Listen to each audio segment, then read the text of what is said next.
So magandang gabi po sa ating lahat, sa mga taga-Pilipinas na nanonood po at manunood po ng ating programang ito. Isang magandang araw po sa inyo dyan. Bagamat tayo po ay mga nasa 5,000 milya ang layo sa mga oras po na ito. Salamat sa Panginoon sapagkat ginagamit niya ang itong ganitong plataforma para po tayo magkaugnay-ugnay at magpalakasan sa tulong ng Panginoon at sa tulong ng Kanyang Banal na Espiritu na siya pong nagtuturo sa atin ng Kanyang katotohanan ayon po walang iba kundi sa Kanyang salita, banal na salita. Kaya nawa po samahan niyo po kami sa maikling oras at ito po ay ating pagmuni-munihin at itanim po sa ating isip at puso upang sa gayon po ay magamit po natin to sa ating pang-araw-araw na pamumuhay bilang mga Kristiyano. Maraming salamat sa mga nanonood po ngayon kay Nanay Ruby, kay Sister Alpa, kay Nanay Leti, ayan, sa mga iba pa pong nanonood. God bless po sa inyo at nawa po ay samahan niyo po kami. Ang pamagat po ng ating devotional message ngayong gabi ay pinamagatan pong Christian Identity, Love. Yan ang ating pamagat. Sa ibang ibig sabihin, ang love ang ating Christian identity. Kasi wala tayong screen kaya hindi nyo po makita. Pero yun ang ating pamagat. At ang ating pong pagbabasihan nito ay sa aklat po ni Juan, Kapitulo 13, talatang 34 hanggang 35. Ulitin ko po sa John chapter 13, verses 34 hanggang 35. Ganito ang sinasabi. Isang bagong utos ang isa inyo'y ibinibigay ko na kayo'y mangag-ibigan sa isa't isa na kung paanong iniibig ko kayo ay mangag-ibigan naman kayo sa isa't isa. Sa ganito'y makikilala ng lahat ng mga tao na kayo ay aking mga alagad kung kayo'y may pag-ibig sa isa't isa. Nakita natin dito yung sinabi po ni Jesus Christ na ang pag-ibig po sa isa't isa ay isa pong identification natin bilang mga tagasunod ni Kristo. Sapagkat siya po, ayon sa Biblia, sa unang Juan 4, na sabi doon, tayo'y umiibig sapagkat ang Diyos ang unang umibig sa atin. We learn how to love others and how to love God because God told us how to love. God has told us how to love. Siya po ang nagturo, siya po ang nagsalita, siya po ang nagsabi sa atin kung paano tayo magmahal. Hindi ito natural na lumalabas sa tao. Actually, ang bata, ang sanggol nga, pag lumabas sa nanay, hindi pa naman marunong mag-love yun . Hindi niya pa naiintindihan yung love. Ang alam niya lang, may nanay siya, meron siyang pinagdededehan, yun ang alam ng bata . Kaya, natuto tayong magmahal dahil nung nalaman natin na ang Diyos na pinagmumula ng pag-ibig, ang unang umibig sa atin, doon tayo natututo at lalong lumalakas yung pagmamahal natin. Ano mang pagmamahal yan? Pagmamahal sa kapwa, pagmamahal sa kaibigan, sa kapatid, sa magulang, sa asawa, sa mga anak. Lahat po yan nanggaling sa Panginoon sapagkat siya yung source ng pag-ibig.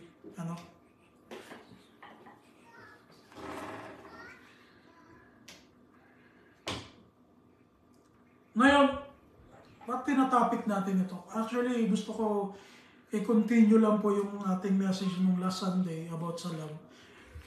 Like I said, hindi po natin tinatopic to dahil buwan ng Pebrero. Ano? Hindi tayo nakikisabay sa mga Valentine's Day dyan sa paligid. Ano? Dito sa amin, dyan sa kanto-kanto dahil nagtitinda ng bulaklak.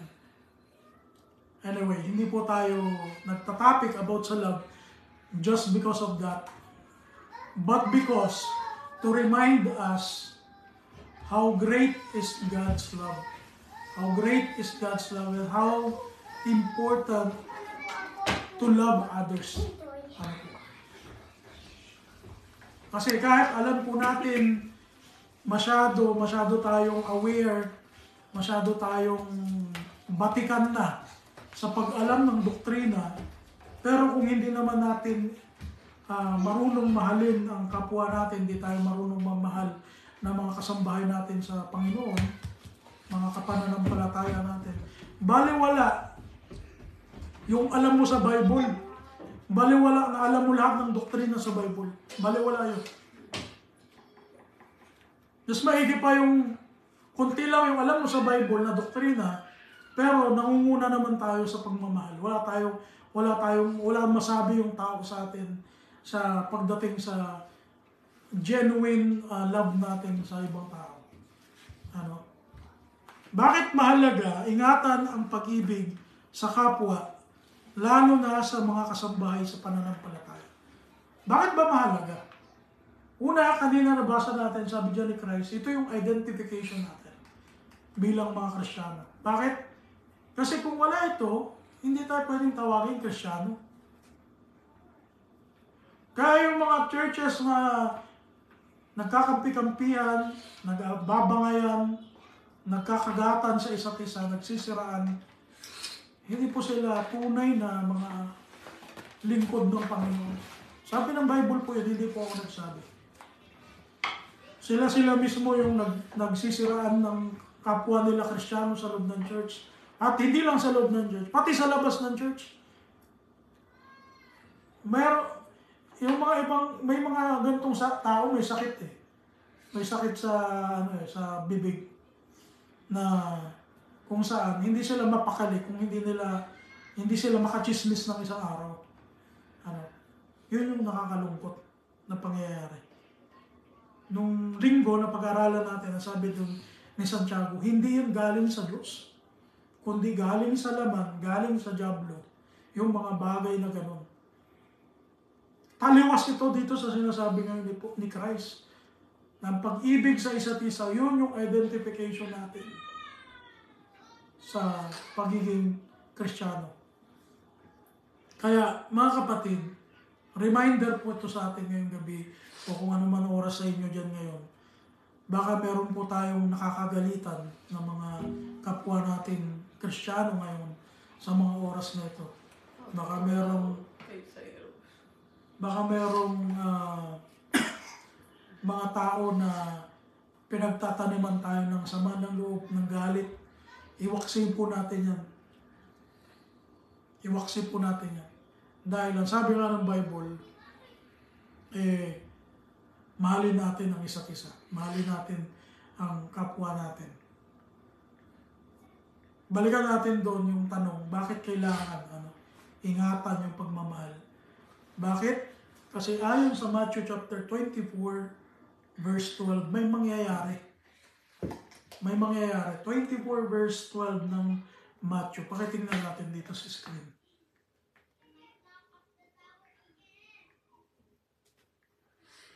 Uh, 24 verse 12. 24.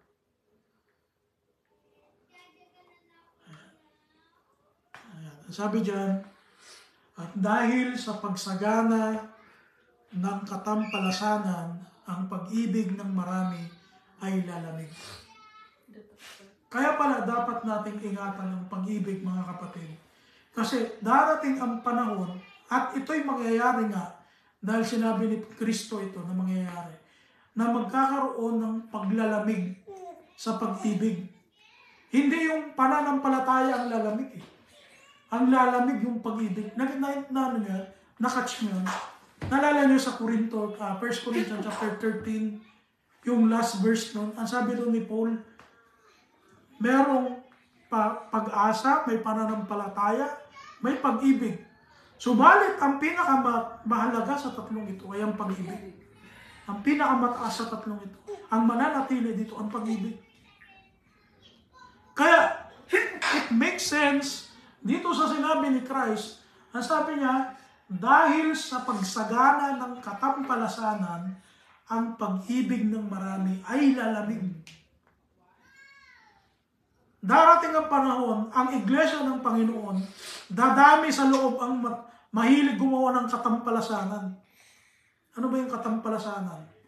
Yung mga, ano ba sa English nun? Yung, tira natin sa English. Nakalimutan ko eh. NK. New King James Version.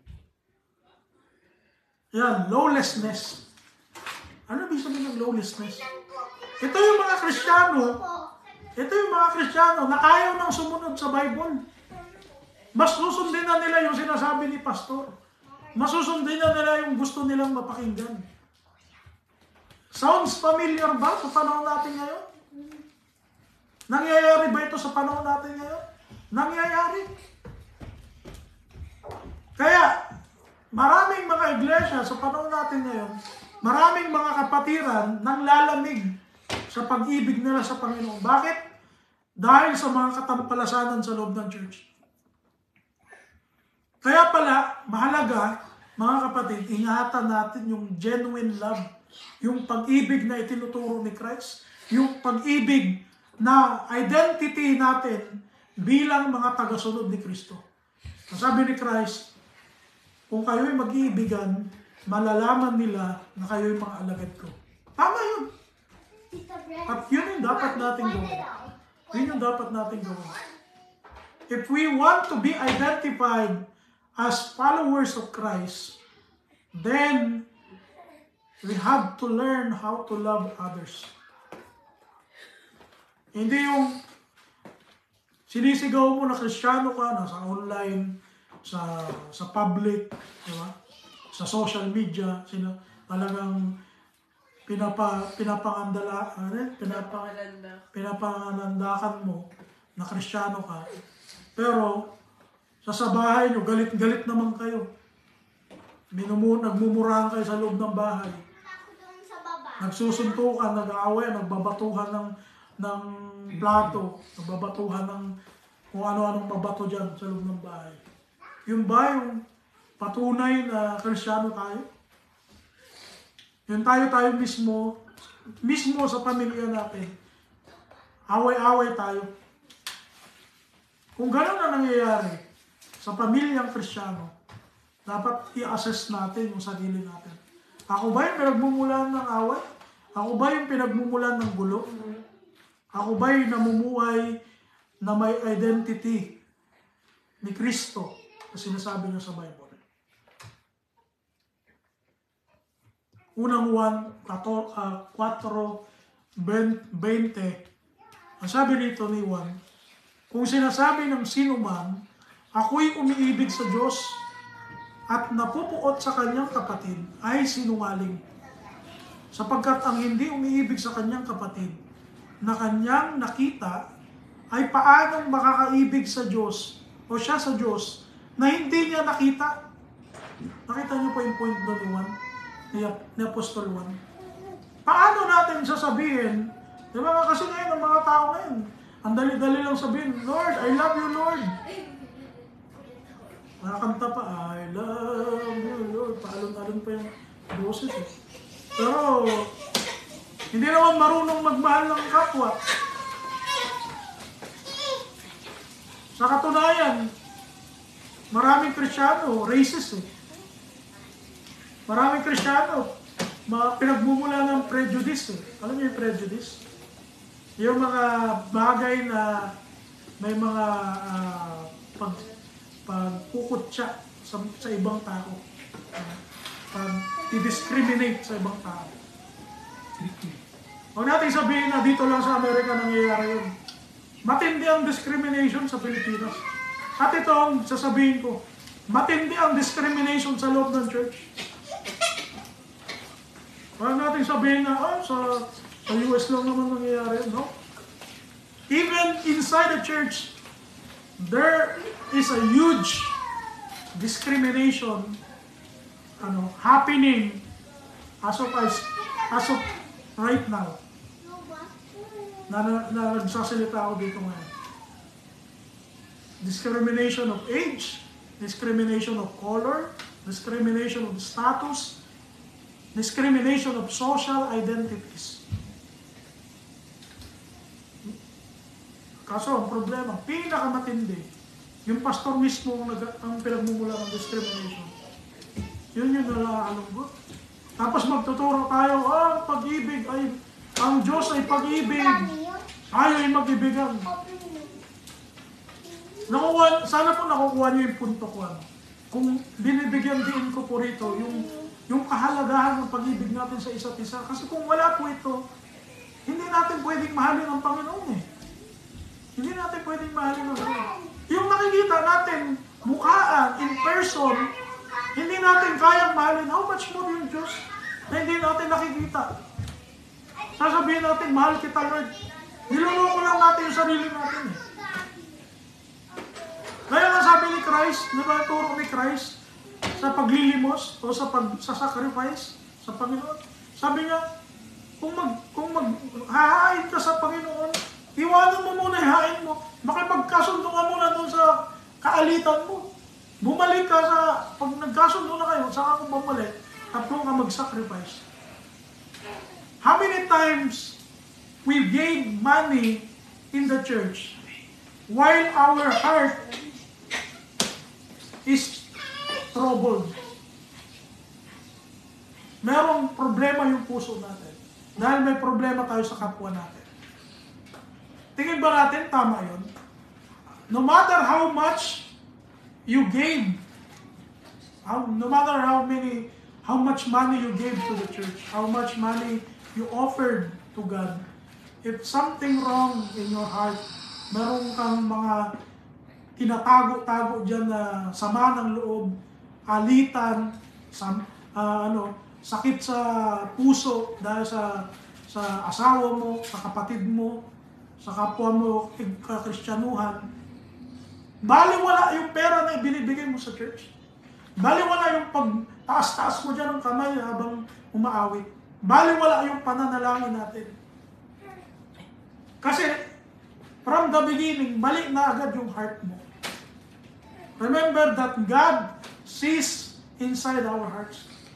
Tinitingnan niya yung puso natin.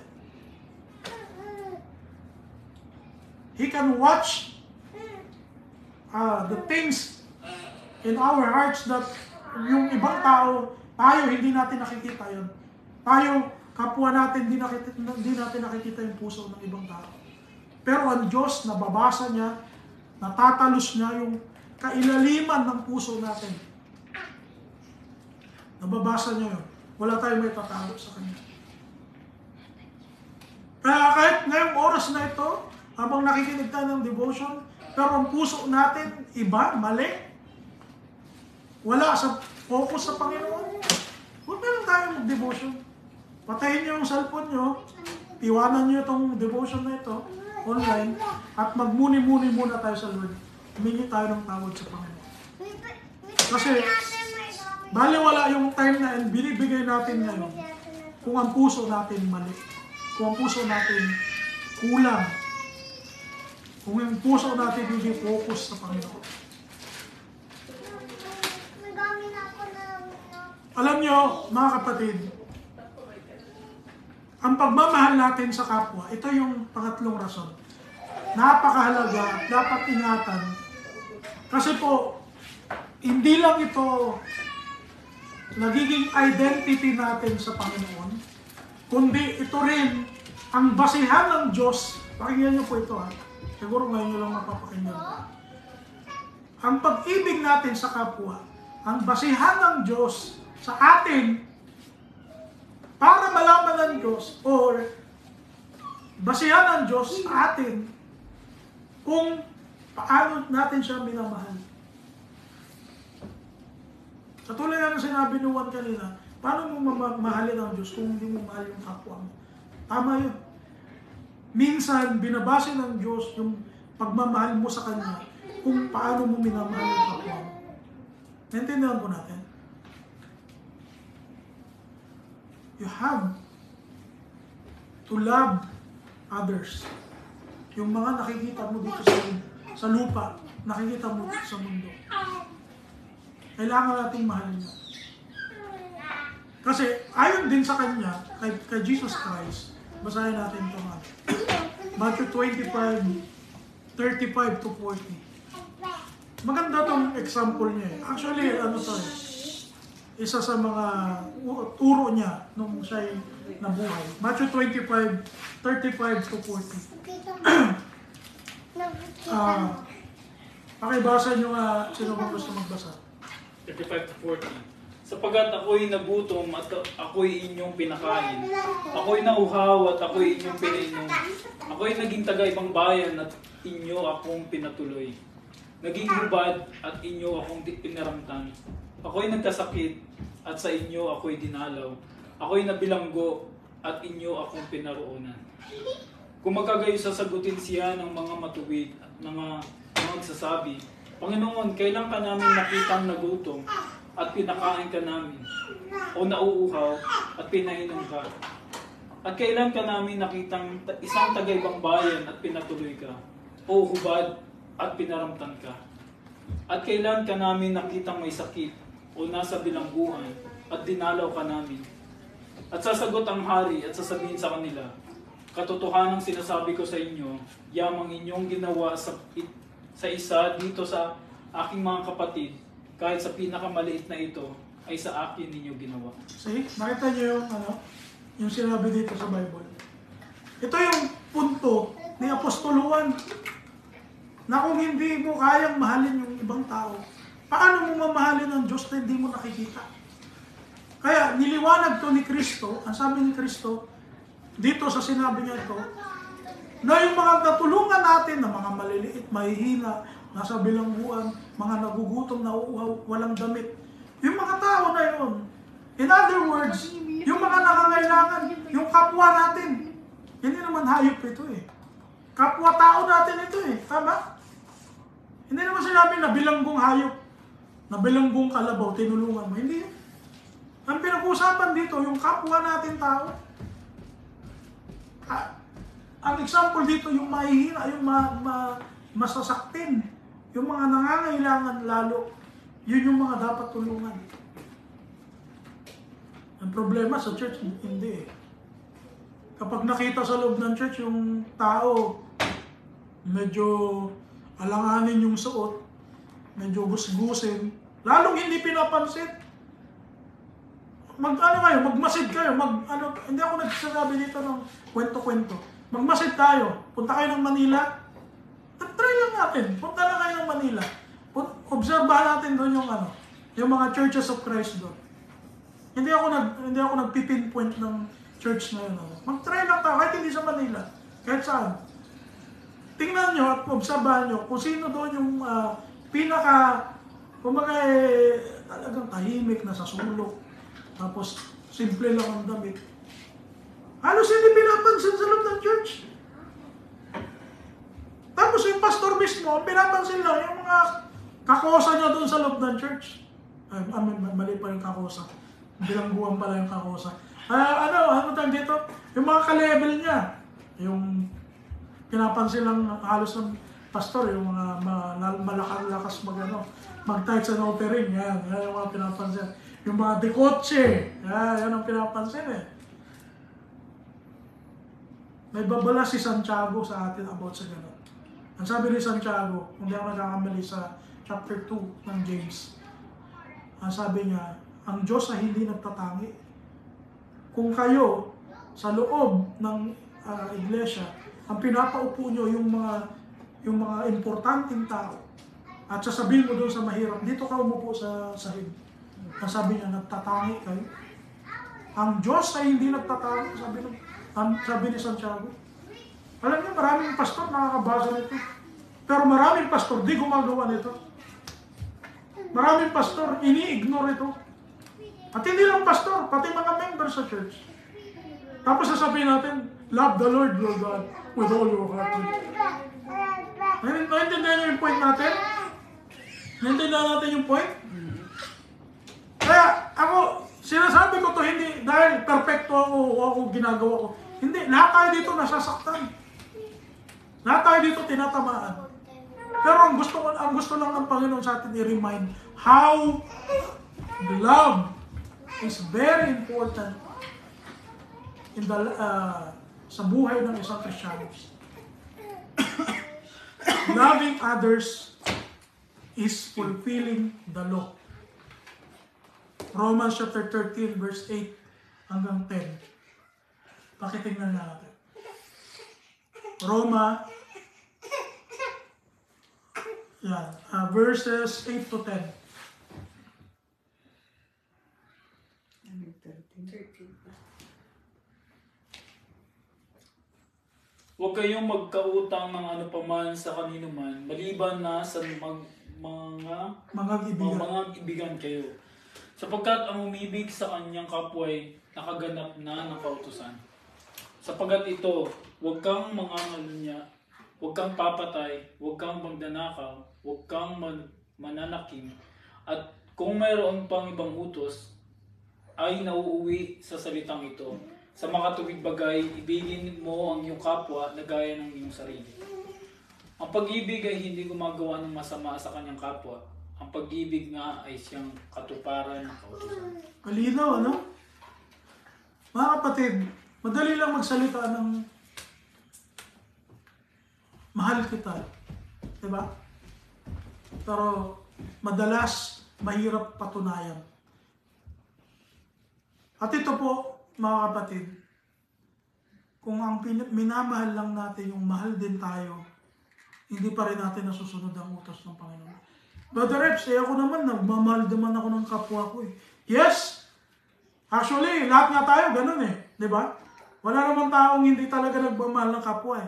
Pero maraming tao, ang usually nangyayari, ang minamahal lang nila, yung minamahal din sila. Kaya nga, nung batas ni Moises, yun ang utos. Huwag kang mangangalunya, huwag kang magnanakaw. Kasi nga, pagmamahal sa kapwa yun, doon sa mga tao na pwedeng magbalik sa iyo ng pag-ibig. Pero nung dumating si Kristo, iniba niya yun. Basahin natin. Mateo 5, talatang 43 hanggang 48. Ito dapat po yung pag-ibig na nile-level up natin ngayon. Ito yung pag-ibig na dapat na maging identification ng mga Kristiyano. Pero paano natin ito magiging identification kung mismo yung mga taong kayang magmahal sa atin, hindi rin natin kayang mahalin. Eh yun nga, kaya pa tayong mahalin eh, pabalik. Eh paano pa kaya doon sa mga inuutos ng Panginoong Hesukristo dito sa Matthew chapter 5, verse 43 hanggang sumunod. Pakibasa nyo nga, please. Narinig din yung sinabi, iibigin mo ang iyong kapwa at kapupuotan ng iyong kaaway. Datapwat sinasabi ko sa inyo, ibigin ninyo ang inyong mga kaaway at idalangin ninyo ang sa inyo'y nagsisiusig, upang kayo'y maging mga anak ng inyong Ama na nasa langit. Sapagkat pinasisikat niya ang kaniyang araw sa masasama at sa mabubuti, at nagpapaulan sa mga ganap at sa mga hindi ganap. Sapagkat kung kayo'y iibig sa nangagsisiibig lamang sa inyo, ano ang ganti na inyong kakamtin? Hindi ba gagayon din ang ginagawa ng mga maniningil ng buwis? At kung ang mga kapatid lamang ninyo ang inyong babatiin, ano ang kalabisan ng inyong ginagawa? Hindi ba gagayon din ang ginagawa ng mga hentil? Kayo nga'y mga pagpakasakdal, na gaya ng inyong Ama sa kalangitan na sakdal. Ito yung bagong utos po, mga kapatid ni Kristo. Minodify niya eh. Minodify niya yung batas ni Moises. He modified it and mas lalo niyang in-specific. Ang sabi ng Moises, mahalin mo ang iyong kapwa. That's it. Mahalin mo yung kapwa. Pero dito kay Christ, nung siya nagturo na, mahalin mo ang iyong kaaway, at huwag mo siyang sumpait, sabi ni Christ. Paano natin ito masusunod? Kung yung mismong hindi natin kaaway, hindi natin kayang mahalin. Ito ba'y utos ni Kristo? Tayo ba'y namimili lang ng utos ni Kristo na susundin natin? Maraming utos si Kristo at ito isa sa mga utos niya. Tanda natin, kung nagsabing huwag kang makakalunya, ay siya rin ang nagsabing huwag kang magnanakaw. Ang sabi ng Bible. Kaya kung ang isang utos sinusunod natin at itong utos na to hindi natin sinusunod, anong tingin nyo? Kasalanan pa rin sa Diyos, di ba? Ito ay isang reminder po sa atin mga kapatid. Gaano ka-importante ang pag-ibig natin sa kapwa. Pag-ibig natin sa ating kasambahay, sa pananampalataya. Gaano ka-importante ito na intindihin natin yung umaaway sa atin. Hindi tayo ang umaaway, ha? Paano mo iibigan yung kaaway mo kung ikaw mismo yung nangaaway? Intindihan natin? Tapos sasabihin mo, iibigin ko yung kaaway. Ikaw nga yung pinagmumula ng away. Huwag ganun. Kung ikaw ang pinagmumula ng away, ayusin mo muna yung sarili mo bago mo ibigin yung kapwa. Tama ba? Pero kung ikaw yung inaaway, that is your opportunity to follow this instruction of Jesus Christ. Ito yung pagkakataon mo to prove that you want to follow this law, this teaching of Christ. Pero kung lagi lang nating minamahal, yung mga mahal din tayo, yung mga nagbibigay lang sa atin, yung mga magagalang sa atin, yung mga kumbaga in sa ating buhay, yung kumbaga yung mga kapareho natin ng ugali, diba? Madali nating makasamahan. Kung yun lang din ang minamahal natin, wala tayong magkakaiba sa mga hindi Kristyano. How you identify yourself as a Christian? Kumbaga parang sa kamatis, para-pareho lang kayo, kumbaga sa talong, para-pareho lang kayong kulay violet.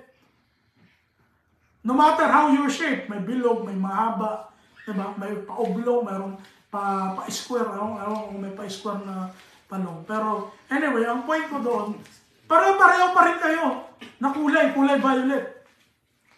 Pero pag ikaw, sabi ni Christ, pag ito nasunod natin, naiiba yung identification natin, nagiging mas mataas yung level na pag-ibig natin kaysa sa level ng pag-ibig ng mundo.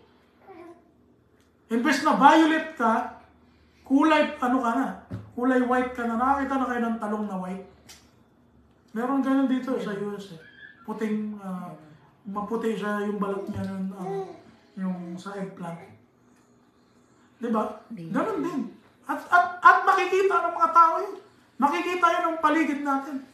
Yun yung sinasabi ni Christ doon sa unang verse na binasa natin. Na kung kayo'y mag-iibigan, makikita nila na kayo'y mga alagad ko. Makikilala nila na kayo'y mga alagad ko. Mga kapatid, sa pagtatapos natin ngayong gabi sa ating devotion, ang devotion po kasi natin dito, hindi lang yung parang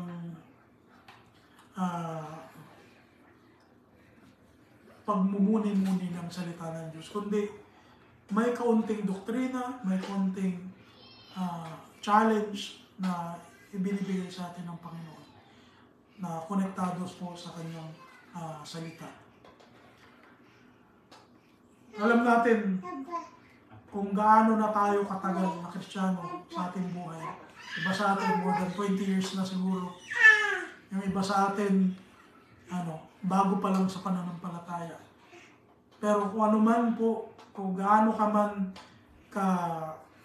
katagal na sumusunod sa Panginoon, mga kapatid, assess ourselves. Let us check our hearts. Tayo po ba ay may puso na handang umibig sa kapwa? Meron po ba tayong puso na handang magpatawad ng kaaway? Meron ba tayong puso na handang sumunod sa mga utos ni Kristo? Kasi po ito po yung puso na hinahanap ng Panginoon. Ang puso na handa magpakababa sa pagsunod sa kalooban ng Panginoon. Mga kapatid, nawa po may natutunan po tayo ngayong gabi. Huwag po tayo puro Valentine's. Wala pong katotohanan yung Valentine's Day na yung iba minomodify po. Ay, hindi kami nagpa-Valentine's. Heart's Day lang ngayon. Para lang makasunod doon sa Valentine's. Ay, ibahin lang yung terminology. Ay, hindi Valentine's. Happy Heart's Day. Talaga. Nandiyan na yung mga chocolate, balloons, flowers. Hindi masama. Hindi naman masamang pagbigay ka sa asawa mo ng flower, ng gifts, ng kung ano man. Halikan mo sa pisngi yung asawa mo, walang problema. Pero huwag mong sabihin, bulungan mo, Happy Valentine's. Sa mga Kristyano, wala tayong Valentine's. Hindi tayo naniniwala doon. Sana po, marami po tayo natutunan ngayong gabi o kung ano man pong oras sa inyo. At sana po ay ingatan po kayo ng Panginoon. Samahan niyo po kami mag-pray para sa ating pagtatapos.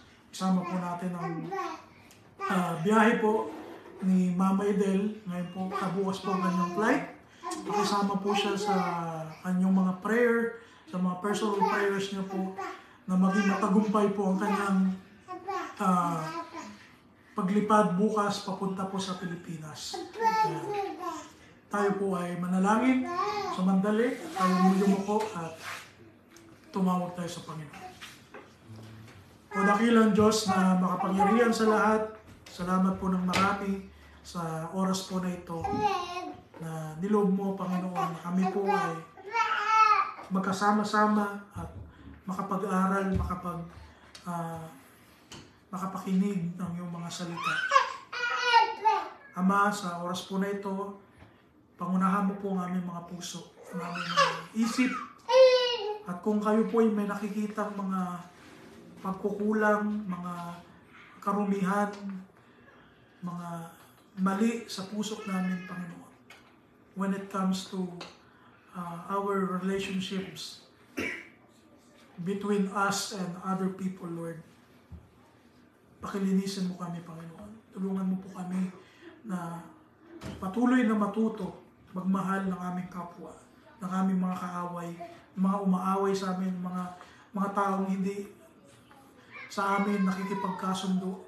Tulungan mo kami, Panginoon, na maging open-minded, maging pasensyado, Lord, na kami po'y magtiwala sa iyo, imbis na kami po'y magtiwala sa aming sarili. Turuan mo kami, Panginoon, patuloy habang kami may buhay dito sa sanlibutan ito, na kami po'y ma-identify bilang mga alagad mo, Panginoon Jesus. Tulungan mo po kami, Ama, na sundin ang iyong mga kalooban habang kami po'y naririto sa mundong ito. Aming Diyos na dakila, salamat sa pag-ibig mo. Salamat sapagkat ikaw po ang unang umibig sa amin. At dahil dito kami po'y natutong umibig din naman. Patawarin mo kami, Panginoon, sa aming mga pagkukulang, sa aming mga kahinaan, Panginoon. Kung minsan hindi namin kayang mahalin ng ibang tao, kung minsan namimili kami ng mamahalin, kung minsan, Panginoon, kahit alam na namin kailangan ibigin ng kaaway, pero mas lalo namin inaaway, Lord. Patawarin mo kami, Panginoon.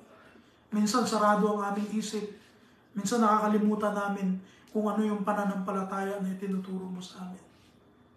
O Diyos, bigyan mo kami ng puso na may malinis na budhi, malinis na puso, upang sa gayon walang hadlang na makalakad kami sa iyong daan, sa iyong mga palatuntunan. Pagpalain mo, O Diyos, ang iglesia mo dito sa San Diego, sa Bangantalinga, at sa mga kapatid po namin nakikinig ngayon at nanonood ng online po na ito. Pagpalain mo po kami, patuloy na samahan sa aming buhay na ito.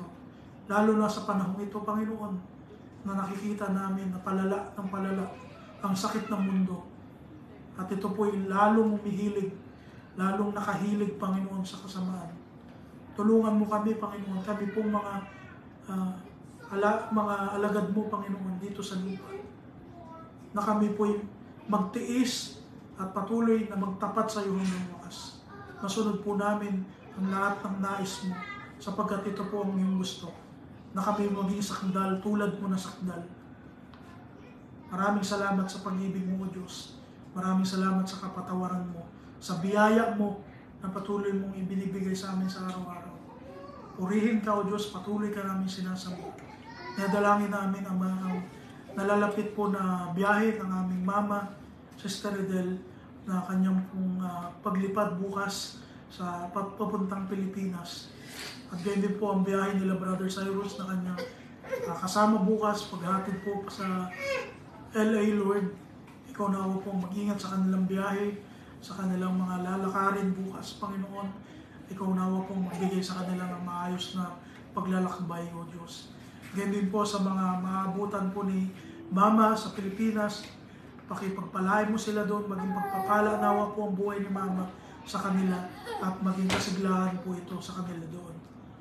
Panginoon, maraming salamat sa buhay po ni Mama na ginamit mo sa iglesyang ito, sa mga bagay na ikasisigla ng mga kapatiran po rito, sa mga pagkain, sa pag-prepare po ng mga bagay dito po sa church. Salamat, Panginoon. Pagpalain mo po ang mama namin, patuloy mo siyang palakasin, at kung ano man po ang kanyang mga nakaramdaman, Panginoon, lubin mo, kung lulubin mo, Panginoon, na ikaw po ang siyang patuloy na magbigay sa kanya ng lakas at makasama po namin siya ng matagal. Purihin ka, Panginoon, ang kalooban mo ang patuloy na masunod, hindi po ang kalooban namin. Ikaw nawa rin po ang patuloy na magpagaling sa mga may karamdaman ngayon ng mga upo at sipon, mga lagnat, Panginoon. Tulungan mo sila na makabangon, makabalik, Panginoon, sa kalusugan na nararapat na lang makamtan, Panginoon. Ikaw nawa pang humipo sa kanilang mga sakit, O Diyos. Maraming salamat. Ang lahat ng bagay na ito, Ama, ay aming dalangin at samo sa pangalan lamang po ng aming Panginoong Yesus. Amen. God bless po sa ating lahat. Ingatan po kayo ng Panginoon sa mga nanood po. At kita-kits po tayo sa Sunday. Kung loobin ng Panginoon ay mag-online po kami dito ng alas 3 ng hapon. God bless po.